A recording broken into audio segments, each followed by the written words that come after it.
Part 6. The Choice.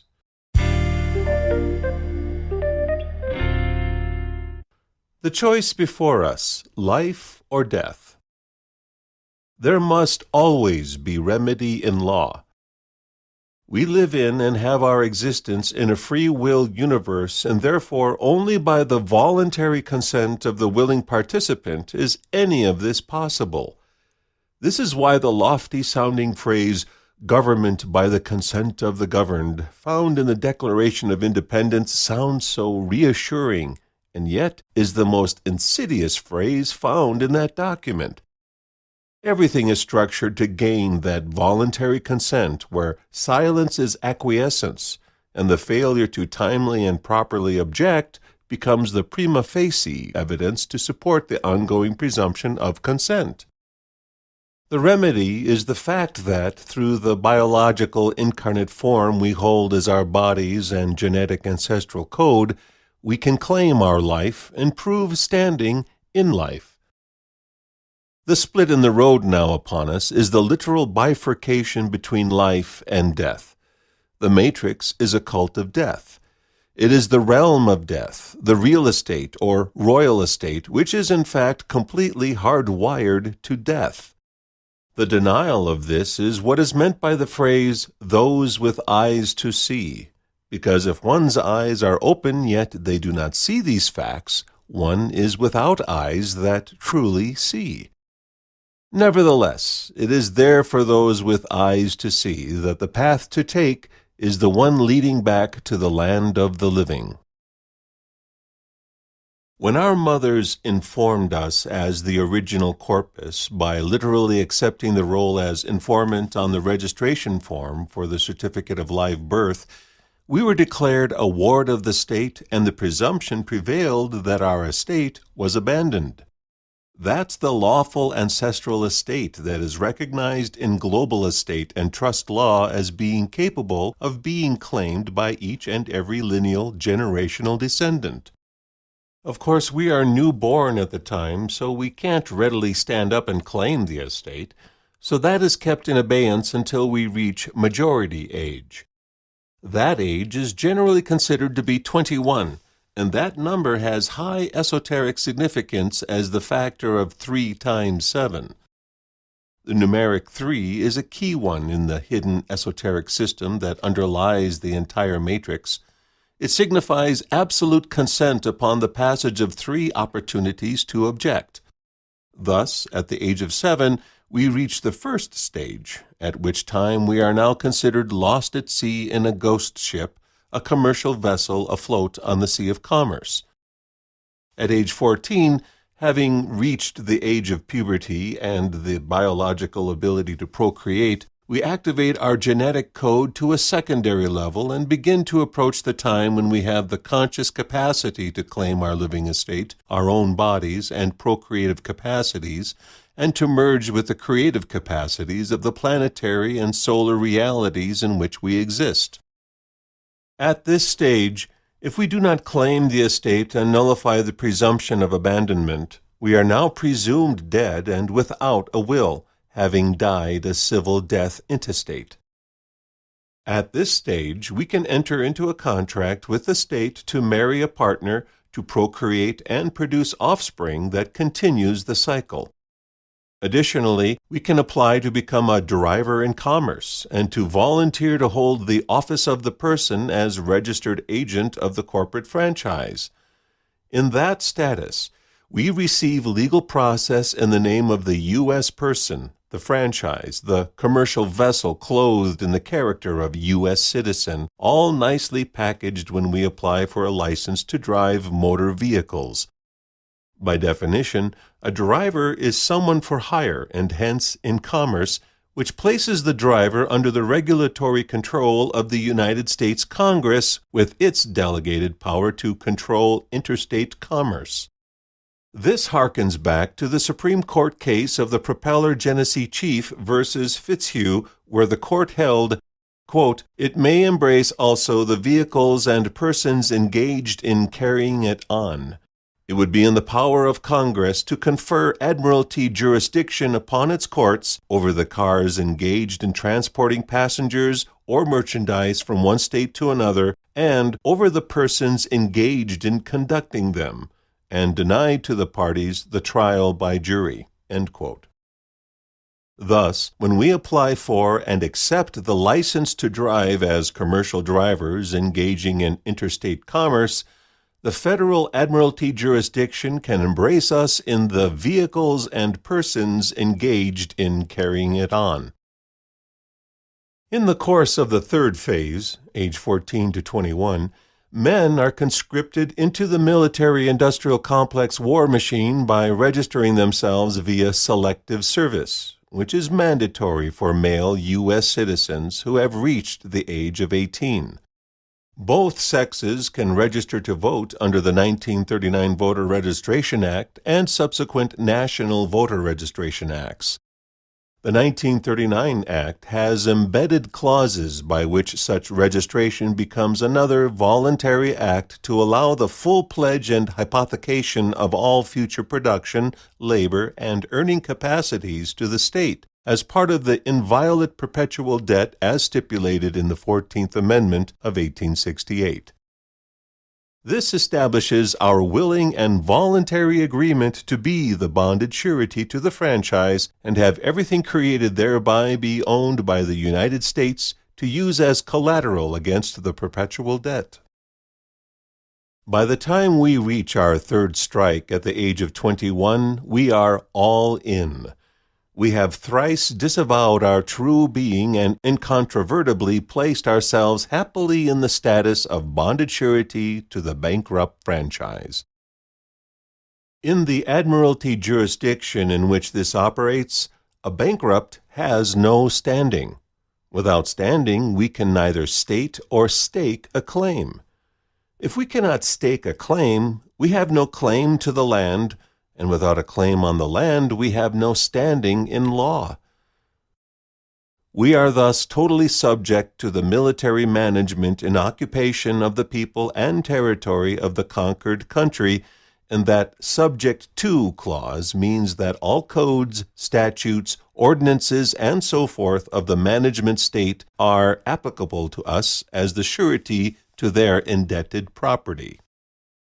In this way, we are lifted off the land into the containment field of the civil body, the civitas, bound and gagged, because we have abandoned our voice, our expressed will, as we stood mute 3 times without objection or claim.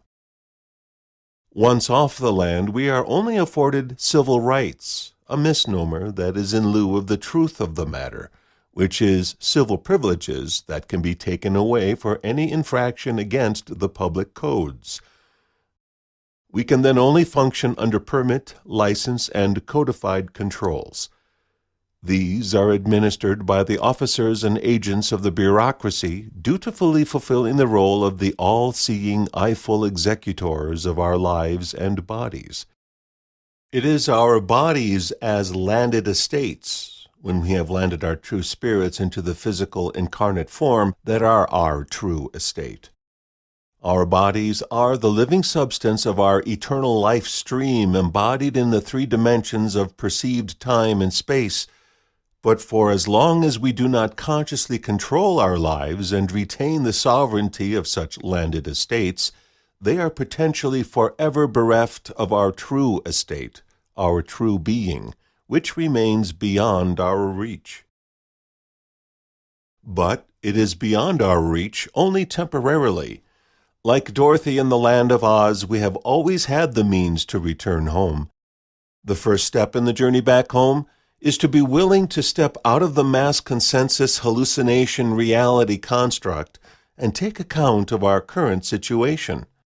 The starting point and the key is the legal and monetary systems, because the legal is based on the contractual nexus that we have established to the false hologram matrix system. When we really evaluate, research, and understand the system, we come to the inescapable conclusion that 1. We live in a free will universe, 2. In a free will universe, one can choose to bind oneself to another being or fictional entity through voluntary contractual agreement. Number 3, the entire system is designed to elicit and extract our voluntary contractual agreement to be attached to the world system and allow it to extract our life force to sustain itself and to entrain our creator capacity into projecting that life force into the creation of our own prison.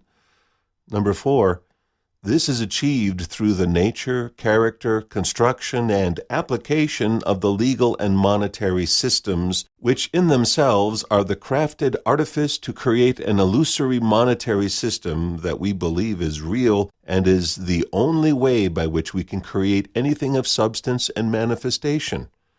Number 5, this then gets down to the key point that the only way to remove ourselves from this condition is to choose to terminate the voluntary status by rescinding all signatures attached to physical, electronic, or verbal contracts that bind us, revoking all powers of attorney that we have given to the system and its actors, and terminating all agreements, oaths, vows, contracts, collateral attachments, indentured bondage, and whatever other forms of impairment that we have accepted throughout all time and space, as well as here and now in this current legal, monetary, political, religious, social construct.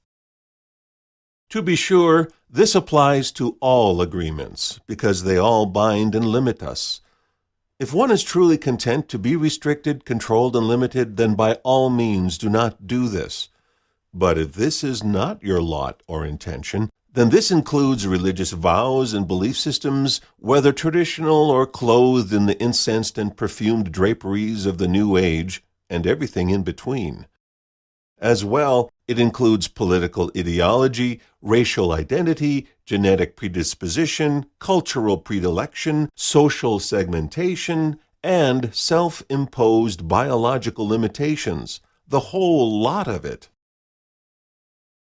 These are the belief systems that entrain the mind into limitation, and therefore a dispassionate and rigorous inventory of ourselves must be undertaken, for we must ultimately all face ourselves in brutal self-honesty and take full responsibility for all that we have created and proceed forward on the basis of the universal maxim that, quote, there are no enemies, only opportunities, end quote. Why is this maxim true or even applicable? Because if we polarize with the externally manifest and visible system as if it and its actors are the enemy, we lose sight of our own capability to respond. We forget the fact of who we actually are as the true creators of our own reality, and by so doing we eschew responsibility for what we have wrought. Without taking full responsibility for all of this, we cannot proceed with full self-empowerment to change it. But for most, this will not be a path they wish to undertake. Most people prefer to argue for their limitations and remain comfortably ensconced in their gilded cage. How does this relate to status correction and a journey through 9 hells? So, how to correct our status, reestablish our standing, and thereby regain our capacity? To answer this question, let's get into our time machine and return for a moment to the 16th century, during which period many things occurred and were put into place.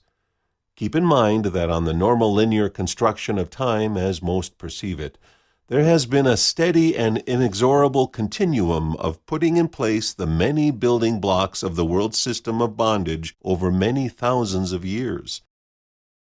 The last 500 years has seen the implementation of the current construction of that system as we experience it today. So let's step back and observe this larger cyclical context within this 500-year period. To do that, we look at the Mayan calendar that posits a grand solar year of approximately 26,000 years, divided into 5 segments of 5,200 years each. The most recent segment started in the year 3113 BC and ended in 2012.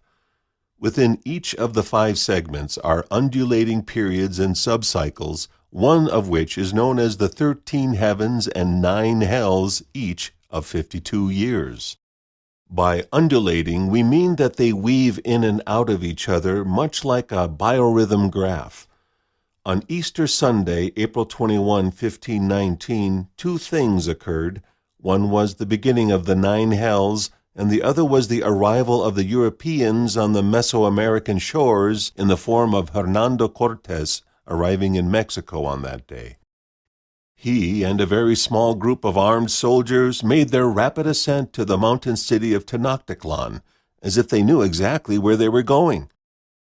Thus, the Spanish were soon to conquer the land of the Aztecs and Mayas, while back home in Spain, the title of Emperor of the Holy Roman Empire was placed upon the head of Carlos V, grandson of Isabel and Fernando, who financed the man so called as Christopher Columbus. By so placing the emperor's crown onto Carlos's head, this opened the phase of establishing the Holy Roman Empire in what today is known as Latin America. The task of doing this in North America was accomplished once the Hanoverian dynasty took control of the British throne, and the Treaty of Paris of 1783 identified George III as the Prince Elector and Arch-Treasurer of the Holy Roman Empire and the United States of America. This accomplished the purpose of placing the function of controlling the land and monetary systems of the world into the fold of the United States Federal Corporation in Washington, D.C. But we don't want to tarry in the very complex details of the Holy Roman Empire at this juncture, so staying with our focus on the beginning of the Spanish conquest of America and the calendar cycles of the Mayans, the period of 9 hells lasted 9 periods of 52 years each, 1519 through 1987, was also reflected in many indigenous peoples throughout the world. In various places around the world, quite a number of indigenous peoples had prophecies and expectations of this sort of roughly 500-year period of imposed domination and control based on cycles of time. Of course, the flip side is that before and after this period of hell, there would be periods of heaven. But consider that this was just another layer of control through false expectation. For endless cycles of time, mankind has been controlled by the indoctrination of belief systems that posit the concept of world suffering leads to heavenly bliss. This enables the people to convince themselves that no matter how bad it gets here, no matter how hellish or heinous the conditions are, there is something better waiting on the other side. In a larger context, this should be considered as just another seesaw of reality in which first there is heaven, then hell, then heaven, then hell, and on, never ending, and that this is just another overlay of expectation of relief from hell, only to eventually be returned right back to that condition. This is mentioned to point out that during the last 500 years, the imposition of complete dominance, control, and enslavement through the modern system of legal and monetary construction has been put in place whilst the expectation of a relief mechanism to return us to heaven was infiltrated into the consciousness of the population as the perpetual carrot on the stick. It came in many guises, including the false light reality matrix, the belief in false ascension, the biblical taking up into the heavens of true believers, and more. The reality is more pragmatic. A contract is a contract. Binding debt is binding debt.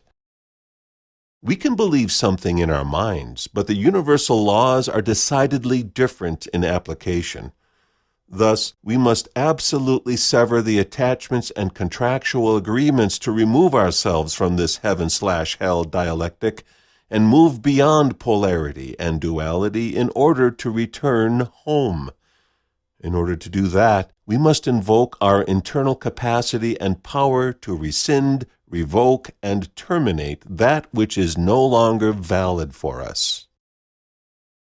In the beginning of the 17th century, Elizabeth I died in 1603 and was succeeded by James VI of Scotland, who became James I of England.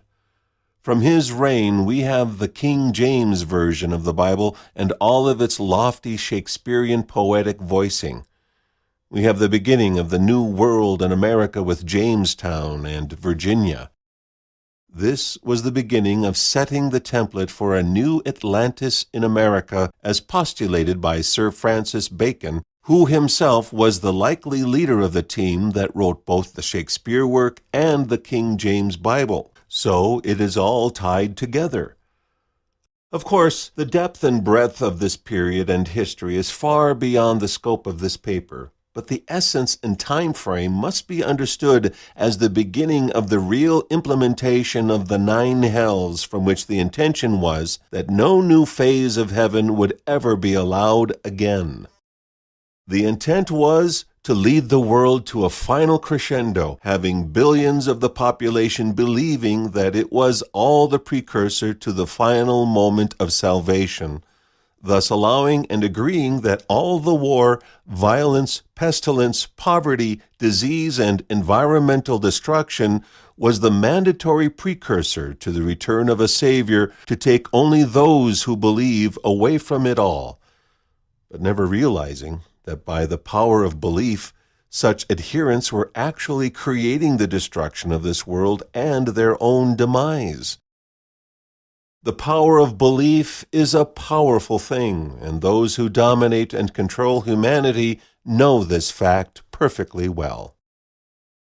In that biblical context, there is the fantasized period of peace of 1,000 years, post-Second Coming, that many expect. But this is nothing more than the bait and switch to have billions of beings project their creator capacity into the hologram to hasten the event, to clear the real estate, and have their millennium of peace, never understanding that their peace would be at the price of their being, free will, and life force.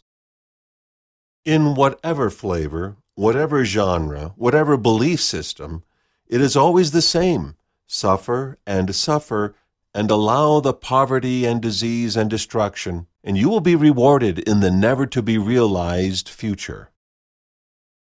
James VI of Scotland, as James I, King of England, was the House of Stuart, a house whose pedigree and genetics would eventually be co-opted by other houses from other lands, namely the Prussian, Germanic, Austrian, and Italian houses that fused together to be the focus of the Holy Roman Empire that would eventually sit upon and control the land and money of the United Kingdom and United States of America through the office of the President, as the new Atlantis in America. Key to the English version of the King James Version of the law, also known as the Holy Bible, is the binding of the genetics in the book of Genesis. This is achieved by the covenant of Abraham, who must first show his absolute loyalty in one of the primary instances of trauma-based mind control, when he is required to kill his firstborn son to prove his loyalty to his God. He is first referenced as Abram, which is derived from 2 Egyptian words, Ab equaling servant, and Ra equaling Amen-Ra, the servant of Ra. When satisfied that he is indeed willing to do this, Yahweh releases him from the task, but binds him to a contract in which his seed, or genetic lineage, is forever bound to the covenant contract. Following this act, his name is changed to Abraham, the village of servants to Ra, thus creating a global village of servitude to the hidden one, Amen-Ra, the true God behind it all, a binary AI computer program of galactic proportions, and he is entitled as the King Priest of Jerusalem. This is following in the line of the 2 priest lines of Michael and Zadok, commonly known as Melchizedek. Jerusalem is derived from 2 roots, Uru equaling founded and Shalem equaling divine feminine, Thus, the king-priest is the overlay of the false masculine godhead to dominate and control the divine feminine life principle, as well as to utilize the specific geomantic network that converges on that location to extend the domination throughout the world. That geomancy of energetic control on a global scale is nothing more than the systematized program of numerology, geometry, astrology, and many more mathematically based systems that have been presented to the world as mystical and sacred and divine, when in fact they are nothing more than the underlying systems of control of our consciousness and of this world. Knowing, seeing, and understanding this point is one of the first steps to liberation of our true spirits. Insisting on the belief systems thusly presented over the millennia as sacred or divine is just one more methodology of control. These systems are very much hardwired in the system of legal and monetary bondage. Out of this placement of king and priest as the highest offices of this world emerged the restatement of the ancient ritual of establishing 2 pillars at the entrance of every temple, oriented to the rising sun coming over the horizon on the first day of spring, on the vernal equinox. These 2 pillars represent the line of the king and the line of the priest, who established their lineages to control the land and the law throughout history to the present time. In the year 962 A.D., this original covenant was restated between 2 living men, Otto the Great and Pope John XII. The first emerged from the Carolingian Empire, beginning with Charlemagne, who himself was a descendant of the Merovingians and the Franks emerging out of southern France in the 5th century A.D., and the latter being a Roman pope whose pontificate became infamous for the alleged depravity and worldliness with which he conducted it. In their agreement was the establishment of the line of the king to be carried forward by Otto I and his descendants, and the line of the priest to be carried forward by the succession of the papacy to meet at the end of time in Jerusalem and merge the 2 into a singular office sitting on the worldly throne placed therein. Otto I, also known as Otto the Great, became the first Holy Roman Emperor after Charlemagne and thus started the First Reich. The Second Reich was initiated in 1871 by the consolidation of Germany into a nation-state and the seating of Wilhelm the Kaiser. The Third Reich we are quite familiar with the ascent of Adolf Hitler as the National Socialist Party in 1932. And the Fourth Reich began at the fall of Berlin on May 1, 1945, and its transposition to the United States via Operation Paperclip. All of these points are significant when one traces the full history of the royal houses leading to the global dominance of the British Crown and monarchy, and the line of the priest in the Vatican City, Holy See, Roman Curia, and papacy. This was accomplished when the German and Italian lines from the Prussian and Venetian black nobility were fused, and the Habsburg, Hanover, Guelph, Wettin, Gotha, Saxe-Coburg, and other key family lines gained control of the English throne in 1714 with the seating of George Louis, Elector of Hanover, as George I. For a complete understanding of this, we recommend the series The Hidden King of England, which provides exhaustive detail of how this was achieved. Notice, too, the arranged timing of the fall of the Third Reich, April 30th, 1945, and the effective rebirth of the king the following day as May Day, the day of the death and rebirth of the Beltane king, in the form of the Fourth Reich to be established in America. The 2 pillars decoded. Ultimately, this all boils down to be what is symbolically represented in all esoteric systems, secret societies, and modern corporate imagery, the 2 pillars. Pillar 1 is the line of the king that controls all land, and Pillar 2 is the line of the priest that controls all of the law.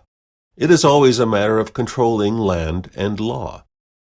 The land is the substance of this earth, where the fecundity of creation is always emerging. So the king claims the land, lifts all others off of it into the containment field of the civil body, and thus controls life. The priest creates the law that binds living men to the rules and regulations of the temple.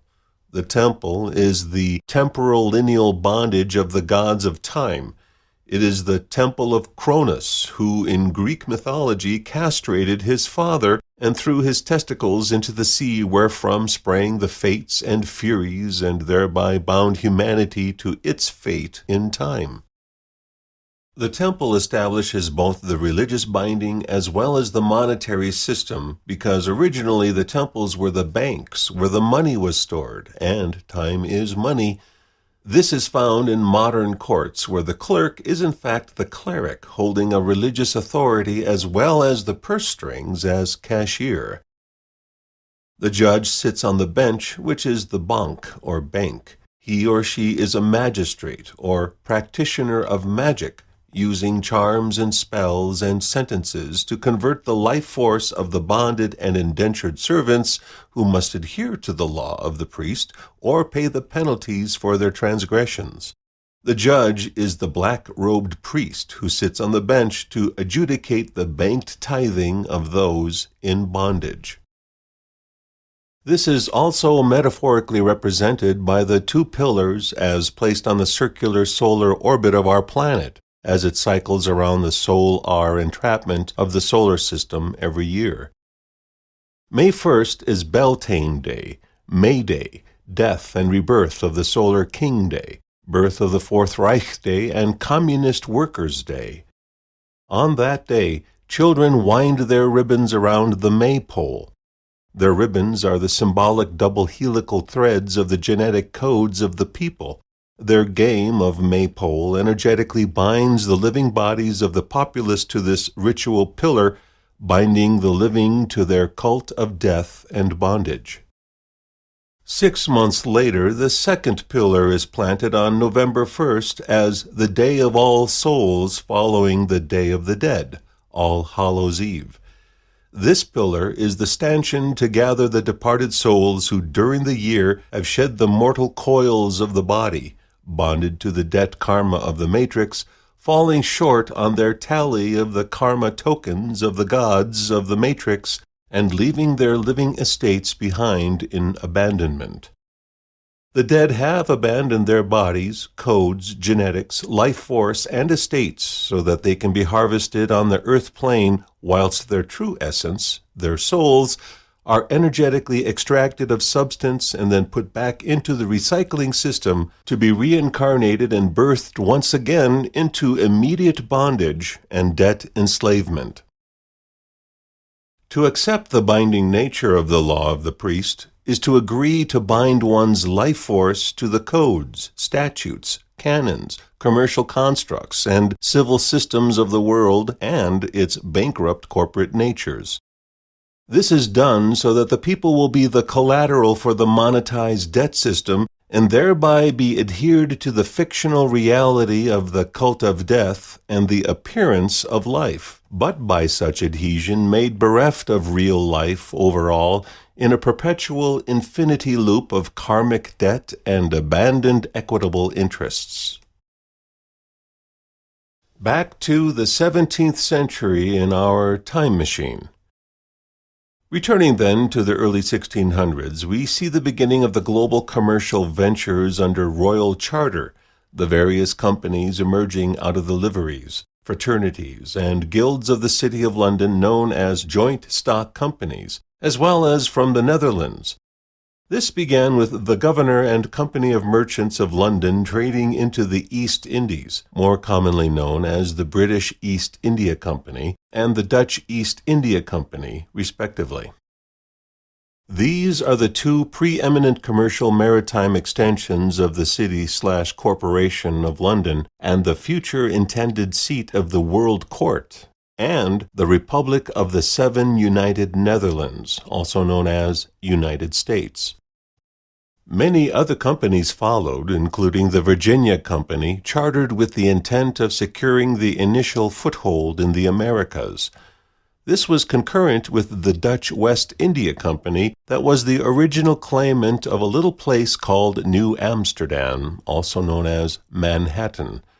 Later in the 1680s, the Virginia Company, now a royal crown colony after the original charter was revoked in 1624, was granted 5 principal capacities and powers. Number 1, the right and ability to establish administrative courts as required. 2, the right and ability to claim and hold land. 3, the right and ability to coin money. Number 4, the right and ability to declare war and peace. And number 5, the right to enter into treaties.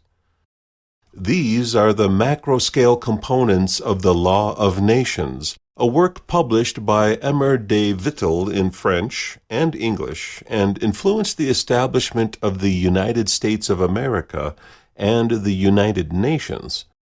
It is a work that established the basis for the eventual creation of a one-world corporation under which vassal states of corporate nations in bankruptcy would be completed during the 20th century, knitted together in the template of the global estate via the Law of Nations.